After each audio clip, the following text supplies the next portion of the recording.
Have you ever stopped and truly asked yourself why you feel this pull, the subtle, unshakable yearning that whispers to you in quiet moments?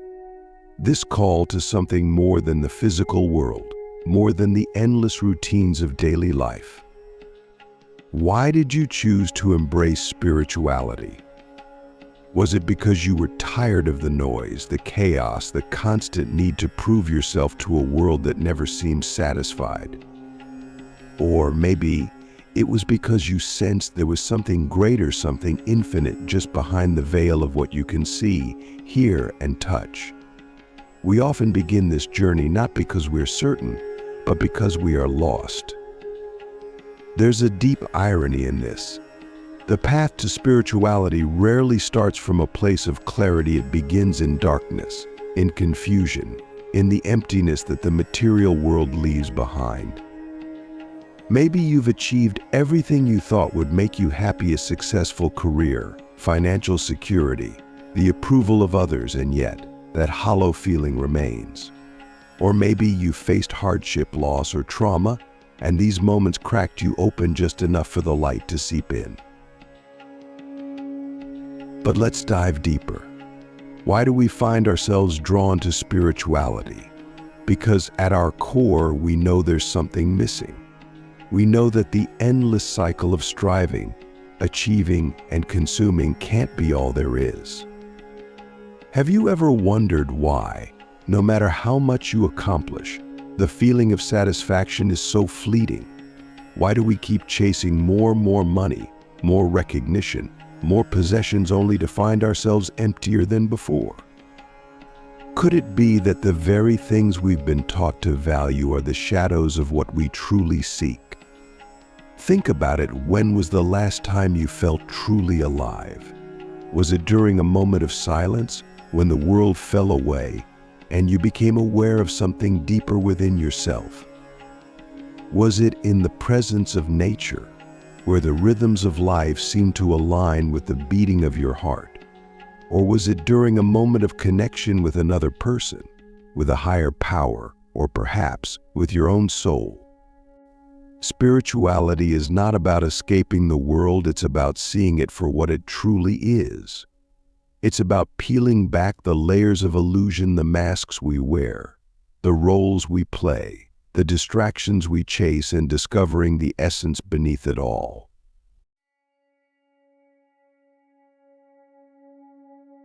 Click subscribe to this channel to get more profound spiritual lessons.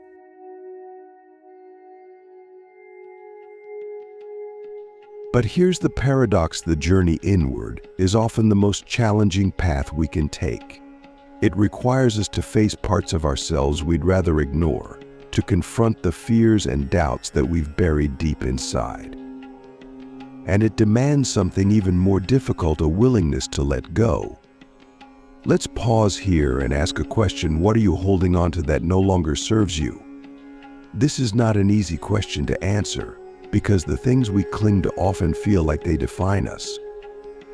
Your job, your relationships, your possessions, your achievements, are these truly who you are?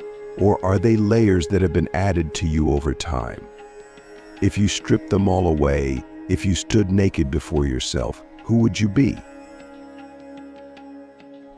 This is the essence of spirituality: to strip away the unnecessary, the false, the fleeting, and to rediscover the part of you that is eternal. That part of you that was never born and will never die. The part of you that is connected to the infinite, to the divine, to the source of all that is. But here's a practical truth: this path is not linear. It is not a straight road with clear signs and milestones. It is a winding, unpredictable journey that requires patience, persistence, and, above all, trust.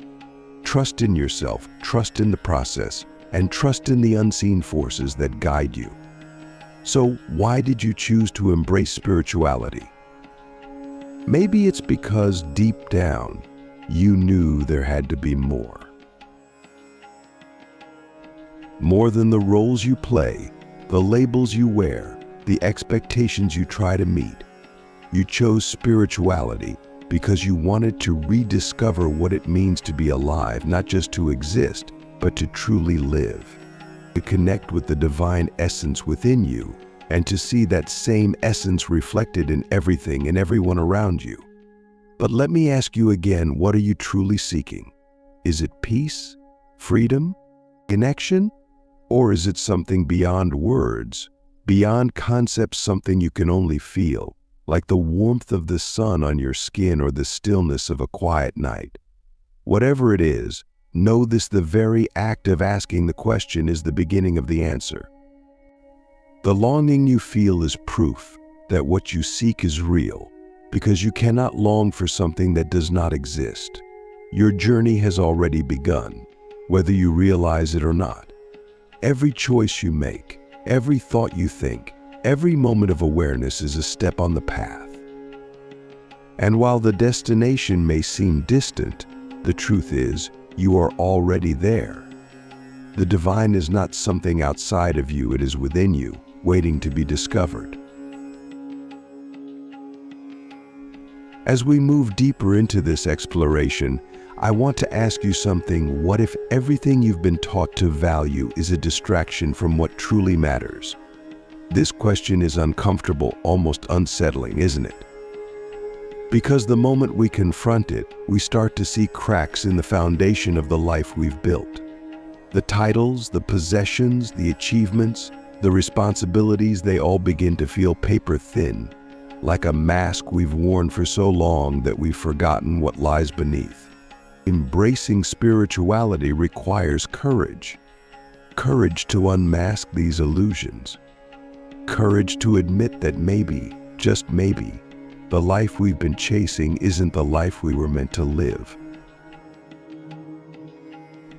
And this isn't about blaming society or rejecting the material world entirely. It's about reclaiming your power to define what matters to you. So let's dive into the illusions. Let's strip them away, one by one. The first illusion is control. How often do we try to control every aspect of our lives? We plan, we strategize, we prepare for every possible outcome, believing that if we can just hold on tightly enough, everything will be okay. But life doesn't work that way, does it? The unexpected always happens. People change, circumstances shift, plans fall apart. And when they do, we're left with a choice. Do we cling even harder, or do we let go? Letting go is terrifying because it feels like losing. Losing control, losing security, losing the identity we've built around being in charge.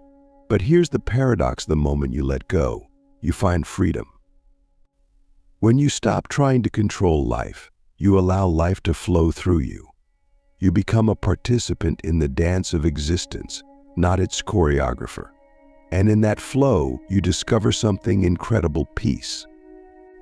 Not the fragile peace that comes from everything going your way, but the indestructible peace that comes from knowing you're exactly where you're meant to be, even when things don't make sense. The second illusion is success.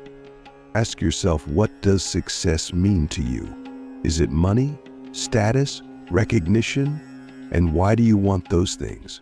If you trace the desire back far enough, you'll often find it's not the thing itself you want, but the feeling you believe it will bring. You don't want money, you want the security and freedom you think it will give you.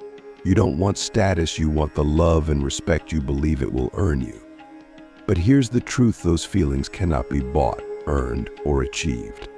They can only be found within. This is why so many people who have it all still feel empty. They've climbed the mountain only to realize the summit was an illusion. And yet the most profound irony is this: the peace, love, and freedom they were seeking were with them all along, waiting to be discovered within their own hearts. So let me ask you, what would your life look like if you stopped chasing success and started living in alignment with your soul? The third illusion is separation. This is perhaps the most pervasive and insidious illusion of all: the belief that we are separate from one another, from the world around us, and from the divine. This illusion creates fear, competition, and loneliness. It makes us feel isolated, as though we are small and insignificant in a vast, uncaring universe. But this couldn't be further from the truth. When you embrace spirituality, you begin to see through the illusion of separation. You realize that you are not a drop in the ocean, you are the ocean in a drop. You are connected to everything and everyone, and this connection is not metaphorical, it is literal. The air you breathe, the sunlight that warms your skin, the energy that animates your body, all of it is part of the same infinite, interconnected whole. And this realization changes everything. It shifts the way you see yourself, the way you see others, and the way you move through the world. You begin to act not out of fear or scarcity, but out of love and abundance. You stop seeing others as competitors or threats and start seeing them as reflections of yourself. You realize that the boundaries we've drawn between races, religions, nations, even between you and me are illusions. And when those boundaries dissolve, what's left is love. But love is not always easy. To truly embrace love, you must be willing to forgive, to let go of resentment, anger, and judgment, not because the other person deserves it, but because you deserve peace. So let me ask you, who or what are you still holding on to that is keeping you from love? This is not an easy question, but it is a necessary one. Because as long as you cling to the pain of the past, you cannot fully step into the beauty of the present. And this brings us to the most profound truth of all: you are already whole. Society will try to convince you otherwise. It will tell you that you need to achieve more, buy more, become more in order to be enough. But this is the greatest illusion of all. You were born enough. Your worth is not something you have to earn, it is something you already possess, simply by existing. The journey of spirituality is not about becoming something new, it's about remembering who you've always been. It's about peeling away the layers of fear, doubt, and illusion to reveal the light that has been shining within you all along. And once you see that light, you cannot unsee it. It changes you. It awakens you. It frees you. But awakening is not the end of the journey, it's just the beginning. Because once you awaken, you realize that the purpose of life is not to transcend it, but to embrace it fully. To live not as a human being striving for divinity, but as a divine being having a human experience. To find the sacred in the ordinary, the infinite in the finite, the eternal in the fleeting. So let me ask you one final question for this part. If you knew, with absolute certainty, that you were already whole, already worthy, already divine, how would your life change? Answer this question not with your mind, but with your heart. Because the answer is not something you think, it's something you feel. If you've made it this far, something in you is stirring. Maybe it's a quiet recognition that these words are not just thoughts, but truths you've always known deep within yourself. Or maybe it's a longing to live differently, to live authentically, to live as the truest expression of who you are. And this longing, this pull, is no accident. It's the voice of your soul reminding you of something you've temporarily forgotten, that you are both human and divine, and your purpose is not to deny either, but to be the bridge between them. But what does that mean, really? To live as the bridge between the divine and the human.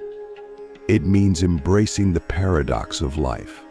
It means understanding that you are not one or the other, you are both. You are infinite, eternal, and boundless, and yet you are also finite, temporary, and fragile. You are the vastness of the sky, and you are the single drop of rain falling to nourish the earth. To embrace spirituality is not to escape your humanity, it is to infuse your humanity with the light of the divine. Let's start with the human side of this equation. Life is messy, it's imperfect, it's filled with challenges, struggles, and pain. And sometimes we mistakenly believe that spirituality is about rising above this messiness, about transcending it or escaping it altogether. But the truth is, your humanity is not a flaw, it is a gift. Every emotion you feel, every experience you have, every challenge you face is an opportunity to grow, to learn, to evolve. Even your pain has a purpose. It cracks you open, softens you, and teaches you compassion not only for others but for yourself. So let me ask you, what would happen if you stopped resisting your humanity and started embracing it? What if you saw your imperfections not as obstacles to be overcome, but as doorways to deeper understanding? What if you stopped judging your emotions as good or bad and simply allowed yourself to feel them fully, knowing that every emotion is a messenger, a teacher, a guide? This is where the divine comes in. When you embrace your humanity fully, you create space for the divine to flow through you. The divine is not something separate from you, it is the essence of who you are. It is the stillness beneath your thoughts, the love beneath your fears, the light that shines even in your darkest moments. And when you live in alignment with this essence, you become a channel for that light to shine into the world. But how do you do this? How do you live in alignment with the divine while still honoring your humanity? The answer is both simple and profound. You live with presence. You live with awareness. You live with awareness. You live with love. Presence means being here fully in this moment.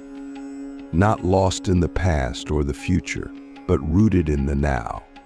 Because the now is the only place where life happens. It's the only place where you can truly experience the divine.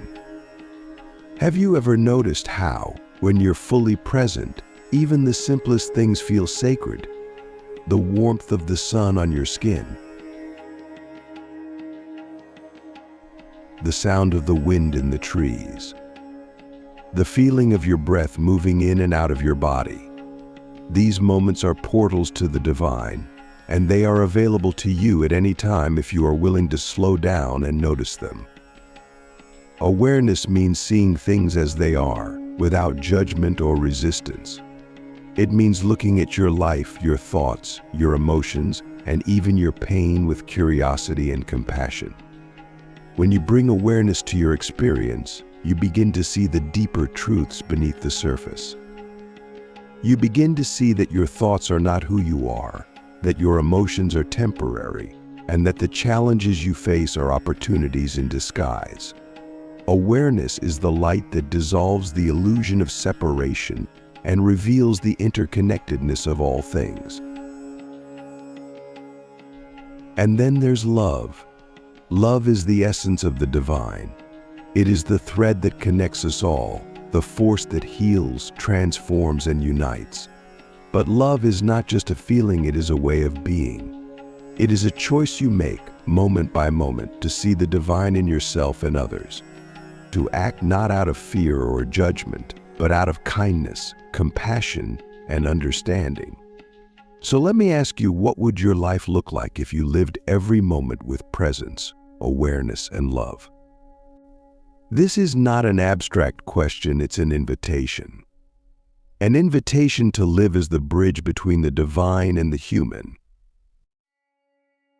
To honor both your infinite essence and your finite form. To see the sacred in the ordinary and the extraordinary in yourself. But let's be honest, this path is not easy. It requires you to let go of old patterns, beliefs, and attachments. It requires you to face your fears, your doubts, and the parts of yourself you'd rather hide. And it requires you to take responsibility for your own life, knowing that no one else can walk this path for you. At the same time, this path is the most rewarding journey you will ever take. Because as you walk it, you will begin to see the world and yourself with new eyes. You will begin to see that the challenges you face are not obstacles, but opportunities to grow. That the people you meet are not strangers, but mirrors reflecting your own light and shadow. And that the life you are living is not a random series of events, but a sacred tapestry woven by the hands of the divine. And here's the most beautiful part: as you awaken to your own divinity, you help others awaken to theirs. Your presence becomes a light that illuminates the path for those around you. Your love becomes a ripple that spreads out into the world, touching lives in ways you may never even know. This is the true purpose of spirituality: not to achieve some personal enlightenment, but to share that light with others. To be a bridge not only between the divine and the human within yourself, but between the divine and the human in all of us. So let me ask you one final question. What legacy do you want to leave behind? Not in terms of achievements or possessions, but in terms of the impact you have on the hearts and souls of others. When you look back on your life, will you be able to say that you lived fully, loved deeply, and honored the sacredness of your journey? The choice is yours, and it begins now. You don't have to wait for some distant future to start living as the bridge between the divine and the human. You can start today, in this very moment, by choosing presence, awareness, and love. By embracing your humanity and allowing the divine to flow through you. By remembering who you truly are and living in alignment with that truth. Because in the end, this is why you chose to embrace spirituality. Not to escape life, but to fully live it. Not to deny your humanity, but to illuminate it with the light of the divine. And not to find something outside of yourself, but to rediscover what has always been within you, the infinite, eternal, and boundless essence of your soul.